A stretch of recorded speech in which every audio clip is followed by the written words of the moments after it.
After the joy of the restoration of the Society of Jesus in 1814, the 19th century was, shall we say, disappointing.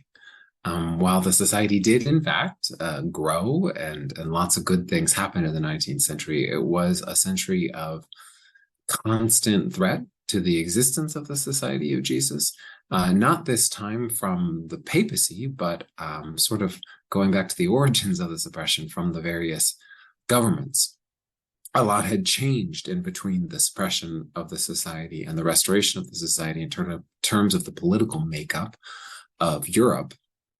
And these new forms of government where monarchs were less and less powerful, and there were more and more republican forms of government that relied on philosophical presumptions that were sometimes hostile or at best indifferent to religion and to the Catholic Church.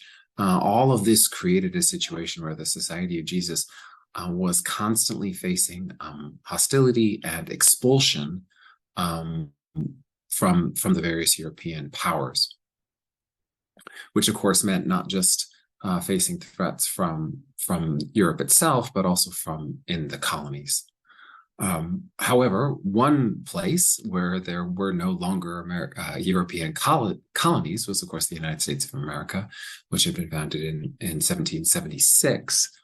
And the situation of the Society of Jesus there, while also Jesuits and Catholics had to face a great deal of hostility, the situation there was unique and different because of the way that religion was perceived of in the legislation that founded the United States. So it's a bit of a unique case worth looking at, not from the perspective of US history, but from the perspective of Jesuit history. All of this is by way of introduction to the fact that the discernment rule that I want to look at for today's lecture is the seventh rule of the first week, where it says, when we are in desolation, we should think that the Lord has left us to our own powers in order to test us, so that we may prove ourselves by resisting the various agitations and temptations of the enemies. For we can do this with God's help, which always remains available, even if we do not clearly perceive it. Indeed, even though the Lord has withdrawn from us abundant fervor, augmented love, and intensive grace, he still supplies sufficient grace for our eternal salvation. So we're looking at how to respond to sort of outward turmoil, outward desolations, and the lack of those sort of intense, glorious consolations that come so easily when our missions feel fruitful, when we feel like we are making headway, because there was a lot of outward desolations at this time. But I think it's really important when we look at this rule of St. Ignatius to realize he is not saying that all is grim and terrible. He's saying that the magnificent, kind of the over-the-top consolations are gone because there's not abundant fervor, augmented love, intensive grace, but God is still supplying us sufficient grace for salvation. If you think about that phrase, sufficient grace for salvation is an awful lot of grace. We're talking about enough to save us, enough to bring us where we're actually going into eternal relationship with God. So this is not an insignificant amount of grace. Rather, it is a grace that we do not always feel deeply. And that's what I want to use this period of Jesuit history to look at, is what were the baseline graces of salvation that the Lord was still supplying to us, while the augmented graces and the abundant fervor were lacking. But this is also important to recognize that at this period of Jesuit history, some of the desolation was of our own making, due to our own fault. I want to quote the historian Jerry McKevitt, who said, rehabilitated by papal decree in 1814, the re-emerged society had lost much of its original flexibility and verve during the near half century of its repression. In the absence of a living tradition upon which to rebuild, the resurrected order relearned its manner of proceeding from books. Brought low by the trauma of dissolution, it was cautious and conservative. Nevertheless, the society managed to retain some of its instinctive tolerance for cultural difference, in part because it quickly resumed a global missionary thrust. So there was this problem that while it was certainly the same society that was restored, there was not the living tradition of Jesuits to pass on our way of proceeding, which is this very human embodied reality. And we tried to relearn how to be Jesuits from reading our sources. And the problem is that can be a very worthwhile way of learning to be Jesuits. Certainly I can say that I think that as a historian, but you need to really be careful that you don't start thinking that the words on the page, the letter of the law, the rules are what embody who we are. And we did some of that, and we lost some flexibility. And this led to some problems. At the same time, there was real growth at this time. There was sufficient grace to keep the society going. And so let's look at that a little bit. Let's start with the General Congregation 21, which happened in 1829 and elected Jan Rutan. Jan Rutan, you may recall, had entered the society during the suppression. He had entered it. He was from the Netherlands, and he had entered it through the Russian province. And he had entered it through the Russian province that was still existent in the early 19th century. So he's very important for the society in a lot of ways. One of the things he does is try to revive the society's missionary spirit. He's one of the people, he's the general who finally, there's enough Jesuits and enough wherewithal in the society in 1829, almost 15 years, 13 years after, 14 years after the Restoration. I'm not very good with math. That they're able to start getting us back into the missions, which you may recall, the society was not refounded in terms of the decree, the bull of Pius VII for the missions. He was more interested in us getting back into education, but we were refounded in total. You know, we were completely back to ourselves, and so the missions were an important part of who we were, and Jan Rutan recognized that. He also led us in reviving our sense of the exercises. He tried to revise and revive the Ratio Studiorum. He did a lot of work that was very important, and he tried to console the society through the sorrows of the 19th century. It's worth looking at a few of the decrees of the General Congregation that elected him, though, to kind of understand the feel of the society at this time.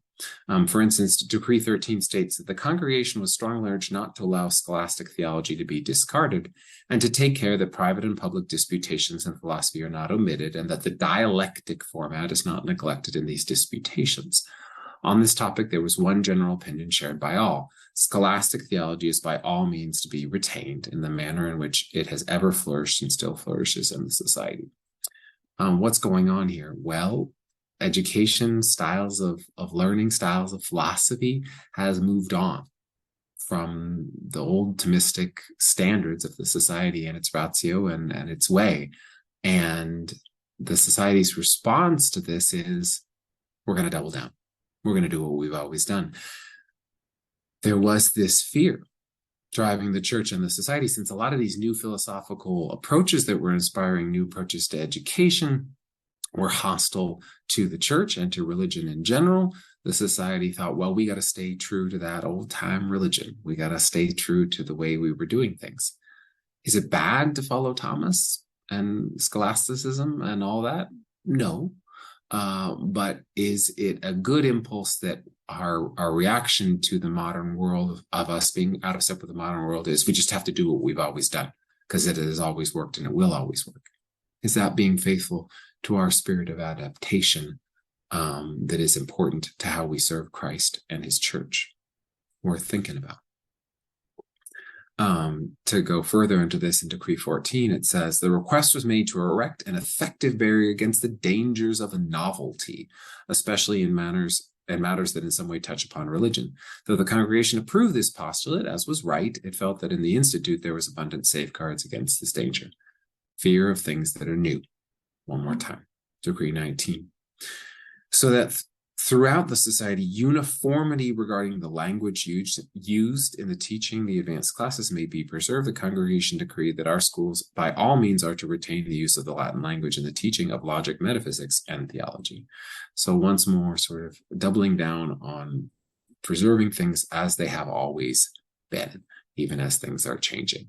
And again, are these things essential to who we are in our way of proceeding? Not necessarily. In fact, not at all. They are means, not ends. But we start treating, as we start looking at the letter of the law, at the rule, at the past, at books, we start treating things that were appropriate in one era as things that must be appropriate in all eras, because we seem to be afraid that if we don't do that, we won't have any other access to our way of proceeding.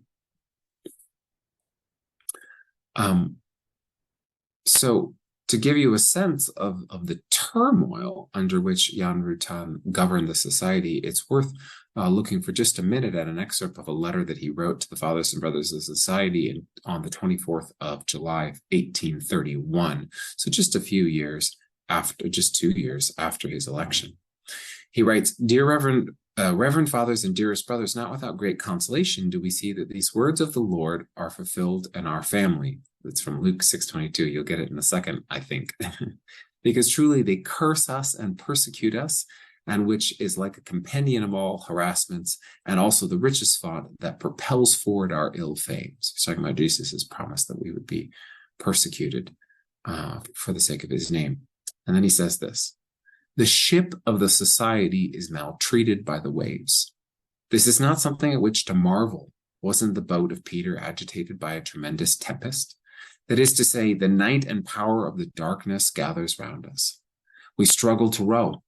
Pius VII called us rowers. Would that we were strong and untiring in the struggles. It is hard to row, I say. There is a contrary wind. But we do not cease, dearest fathers and brothers. The light will begin to shine, and Jesus, who certainly knows that which his are grieving, is coming to present himself, and walking over the waves, he will rebuke the waves with his divine footsteps, and the wind will cease, and there will be tranquility." So invoking the bull of restoration, in which Pius VII had referred to the society as great rowers amid the tumults of the age and the ways that the ship of the church been cast about by the troubles of the era. Now Rutan is saying the same thing. He's saying that, except that he's talking about the ship of the society also being cast about by the waves and asking us to look to Christ. But I think that this is a very poignant indication of his heart at this time. He's trying to restore the society. He's trying to grow the society in its missionary work, figure out how to, ratio studiorum that works for the day, return us to the exercises. This was very important to Rutan. He was very disturbed that people weren't doing the exercises enough.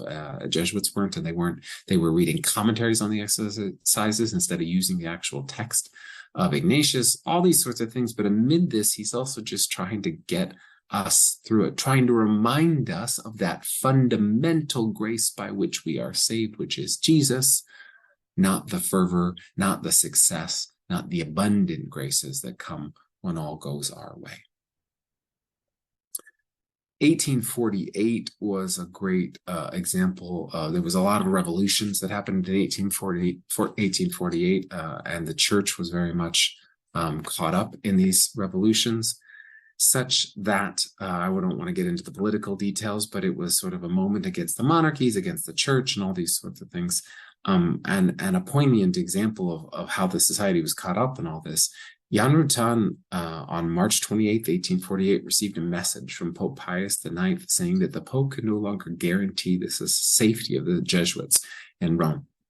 And Rutan ordered the Jesuits to leave, and he himself, who was in particular danger, actually put on a disguise, and he dressed up as a secular cleric with a wig and was escaped from the city of Rome in the carriage of an English lord, Lord Clifton.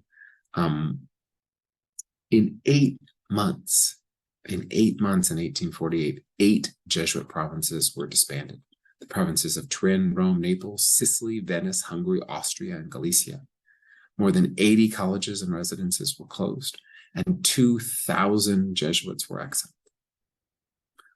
Now, most of these revolutions were short-lived. The Pope's back in Rome by 1849, and the general follows.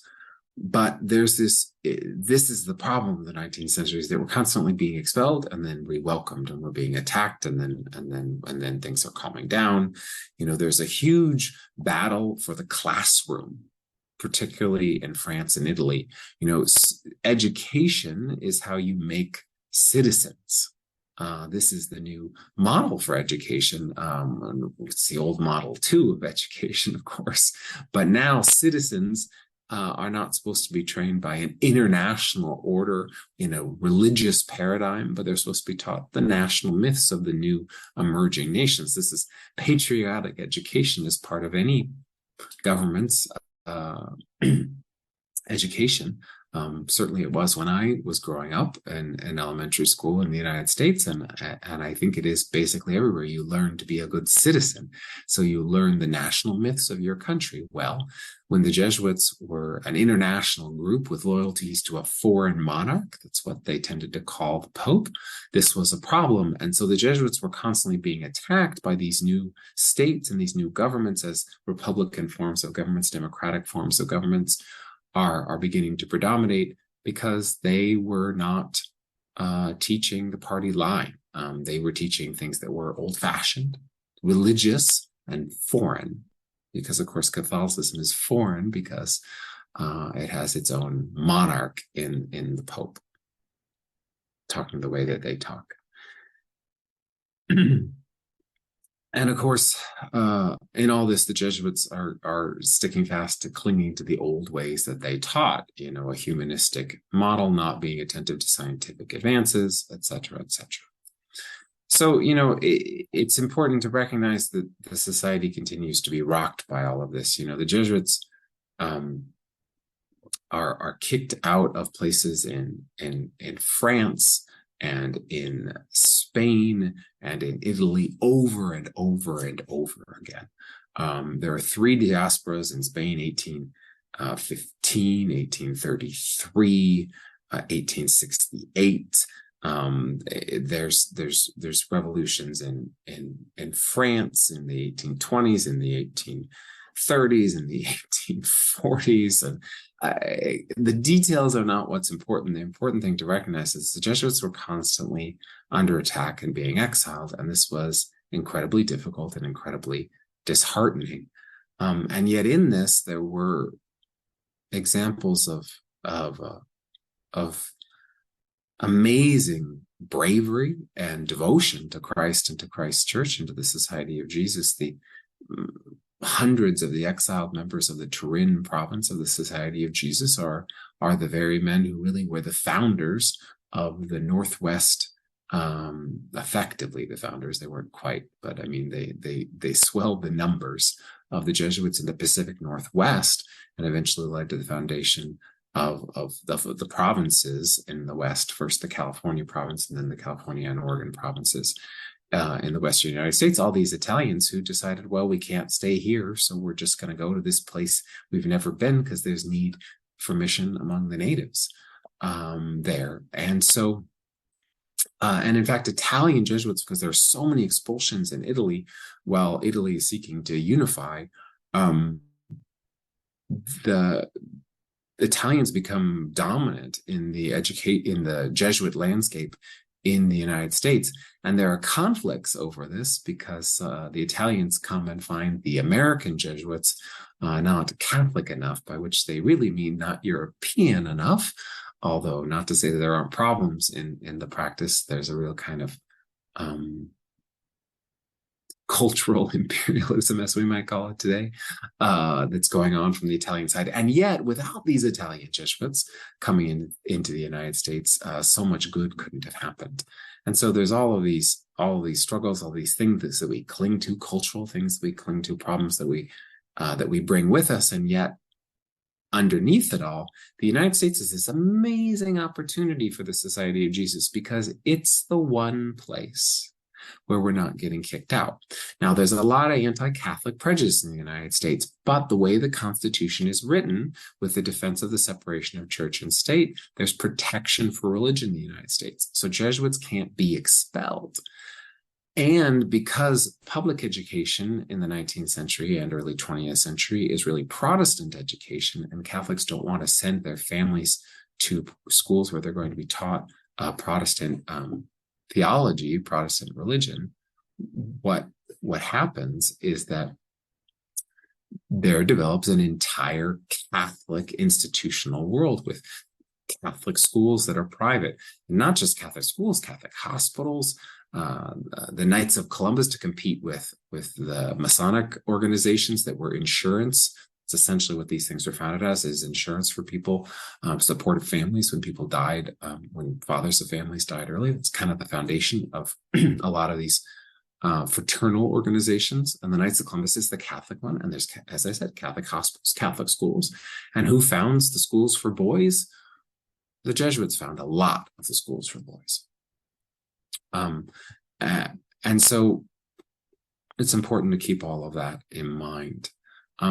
At the same time as all of these things are going on, the Jesuits are also caught up, as usual, in trying to help the papacy as it confronted problems of the age.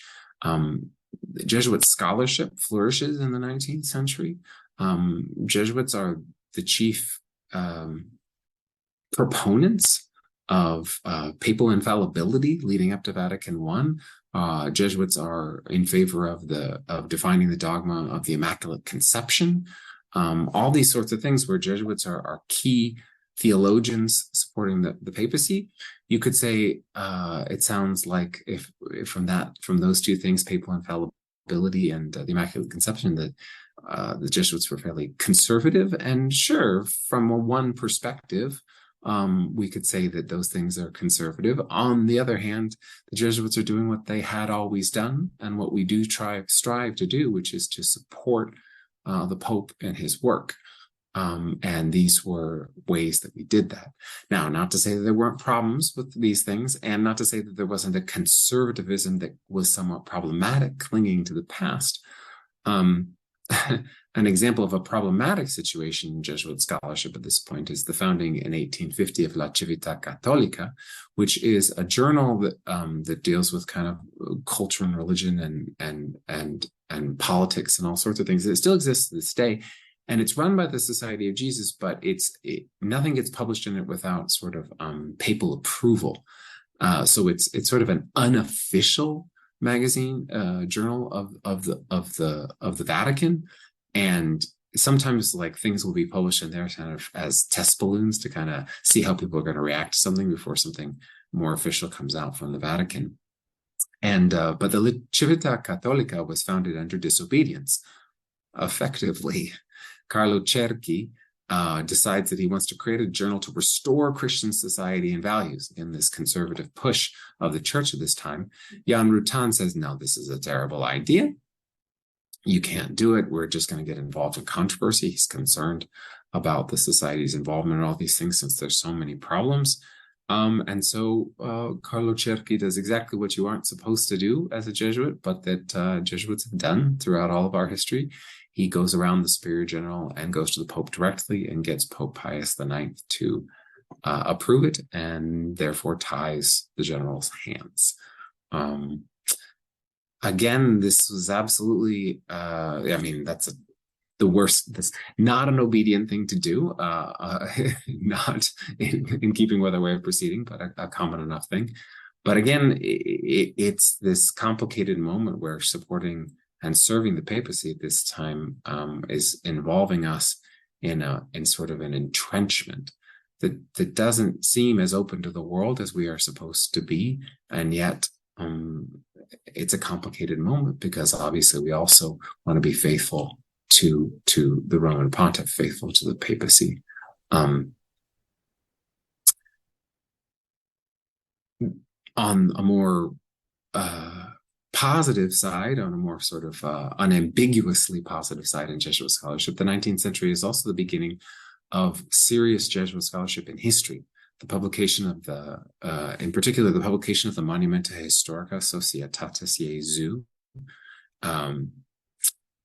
This is the collection of the critical editions, the edited works of original Jesuit documents, like the letters of St. Ignatius and letters of all the early Jesuits, the founding Jesuits, versions of the exercises, versions of the constitutions, the early narrative history of the society. These all start getting published in 1874, and this is a tremendous source. It's one that I still use in my scholarship all the time. And it's getting the Society of Jesus involved in real scientific, so to speak, history, and the way that we do history to this day, in the way of really reading the sources carefully and not and being a little less hagiographic and a little more critical in the way that we look at the past. So Jesuit scholarship is growing at this time in wonderful ways. Again, there's a lot of grace going on amid all of the problems. I had mentioned, to go back just to end to the United States. In the United States, there is this great anti-Catholicism, the famous letter of John Adams to Thomas Jefferson in 1816. I do not like the resurrection of the Jesuits. Jefferson's reply, it makes a retrograde step from light toward darkness. Adams' reply again, the society has been a greater calamity to mankind than the French Revolution or Napoleon's despotism or ideology. It has obscured the progress of reformation and improvement of human mind and society much longer and more fatally. So this is anti-Catholicism, anti-immigrant, all these sorts of things. And yet, in truth, we've got tremendous growth of the Society of the United States. And just to give you a sense, in 1814, there are 20 Jesuits running Georgetown and working in Maryland, Pennsylvania, and New York. But by the 1860s, Belgian Jesuits have come to Missouri, Ohio, Illinois, Indiana, and Oregon. French Jesuits have come to Louisiana, Alabama, Kentucky, and New York. And Italians have come to Oregon and California. Between 1865 and 1875, the Germans have come to the Northwest and the Midwest, and the Italians to the Southwest. And by 1914, so 100 years after the restoration of the society, there are 2,000 Jesuits in the United States, which is matched by the growth of Catholics in the United States at that time. From 1870 to 1850, there are 1 million Catholic immigrants. And between 1850 and 1900, there are 5 million Catholic immigrants. And the Jesuits meet the moment in the United States because of, as I said, the unique situation of both the freedom and the prejudice. We are part of setting up Catholic institutions in the United States. And we found all these colleges, Spring Hill in 1830, Xavier in 1831, Fordham in 1841, Holy Cross in 1843, Santa Clara in 1851, University of San Francisco in 1855, Loyola Chicago in 1877, Detroit in 1877, which is currently Detroit Mercy, in 1878, Creighton in 1881, Marquette. So the Jesuits are sometimes hated in the United States, but we're not banned, and we are able to grow in this time. Obviously, the Jesuit legacy in the United States is very much tarnished and complicated by the fact that we also participated seemingly without much moral compunction at all in owning slaves in the United States, using slaves, selling slaves, mistreating slaves, all of those sorts of things, which has been something we're growingly aware of. And this is this other example of something that we've been talking about this whole time, which is, where does culture stop and faith and religion begin? We thought that doing things the way we had always done things, in sort of Thomas Aquinas and the style of learning, was essential for our way of proceeding, but it's not. Our way of proceeding is to adapt. We thought the papacy wanted us to get back to the ancient way of doing things, to the forms of government that supported Catholicism, but there's no form of government that is essential for us as Catholics. There's lots of ways where we give in to culture as opposed to staying true to faith, where in our desolations, we get away from the fundamentals of who we are. Another example of this being the Italians, who are judging the Americans not really for being bad Jesuits, but for not being Europeans, which is no sin. Well, in the same way, we accepted the cultural status quo around slavery in an unquestioning way, and participated in that evil and that sin. It's a blight on us, and yet it is and it is an example of another way where we imported from the culture into our faith something that was in fact alien to our faith. And so the 19th century is this age of great contradictions for the society. We're restored, we're growing in our missionary efforts, growing in our educational efforts, and yet conservative in conservative in problematic ways, enmeshed in culture in terrible ways in terms of slavery and all of these problems. It is a time when there are a lot of reasons for us looking back to feel desolate. And there are a lot of reasons while Jesuits were living through the expulsions in particular, to feel desolate. And yet God was growing important things in the society at that time. And that's the contradiction of the age. And I think that's why it's an important place for us to look at what are the real consolations and desolations, because they can teach us a lot about how to discern in the messiness of reality. Thank you.